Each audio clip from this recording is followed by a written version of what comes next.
Boys, today I'm going to be showing you how to play the Dutch defense.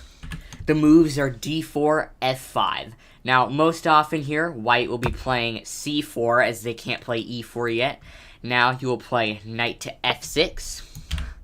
And no matter which knight white moves, usually they will move the knight to c3. You will then play g6. The engine does recommend e6 as the better move, which I guess you can play and sort of play like a like a Nimso Indian, but g6 is the better move. It gives higher win rate. Now, most of the time here, if white played knight to f3 first, they'll probably now put this knight out.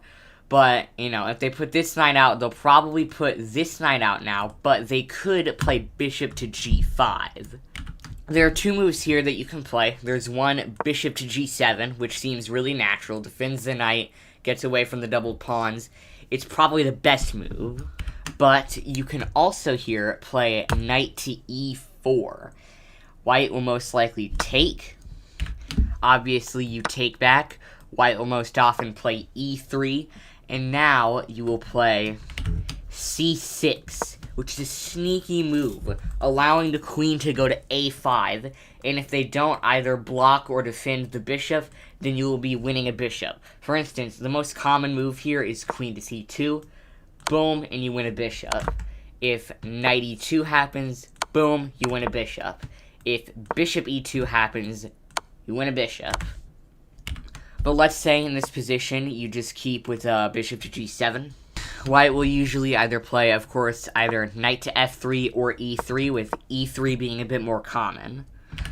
Now, you can just castle. You can also do the same with knight f3, and usually these two moves are going to be paired. So now, white's most common move is, of course, knight to f3. And now, when you're entering the middle game, your main goal should be trying to put a pawn on e5.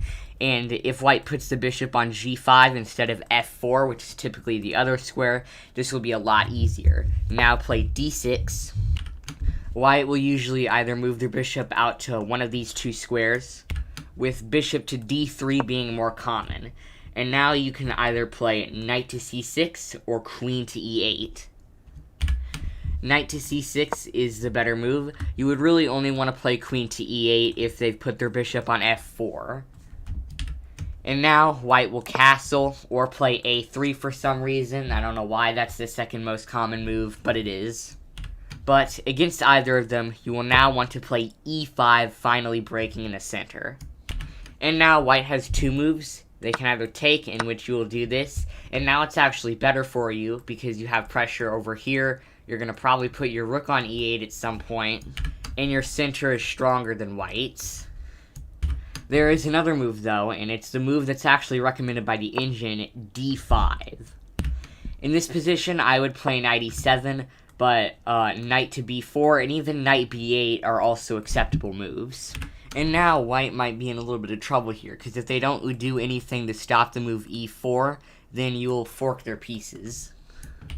Something I like doing if they retreat their bishop or their knight is to just go e4 anyway. And after a move like knight to d4, I could potentially start a pawn attack on this side of the board with something like h6. And it's a pretty good position. And back in this position, if instead of white going bishop to g5, they instead put the other knight out, and then puts the bishop on f4, you can now delay castling and instead just immediately go d6 to get a quicker e5.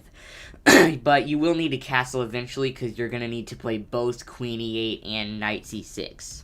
And also, if they go for a Catalan setup like this, you can still play d6, and after they castle, knight c6, and then you're still going to be able to play e5. But I actually wouldn't recommend playing knight c6 here because then you can just get hit with d5. Which is why here, what you should do is instead of castling, just play d6 immediately.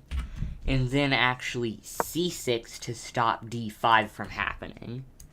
Oh, and there's also some really dumb things white can do here, like, for instance, the Staunton Gambit. And really, just take and don't be stupid. And you should actually try to hang on to this pawn, as it's pretty valuable in that it prevents knight f3. Anyways, since this video is already 5 minutes long, I'm going to be making a part 2, which is going to be involving the London Dutch defense when the bishop moves immediately out to f4. Make sure to subscribe.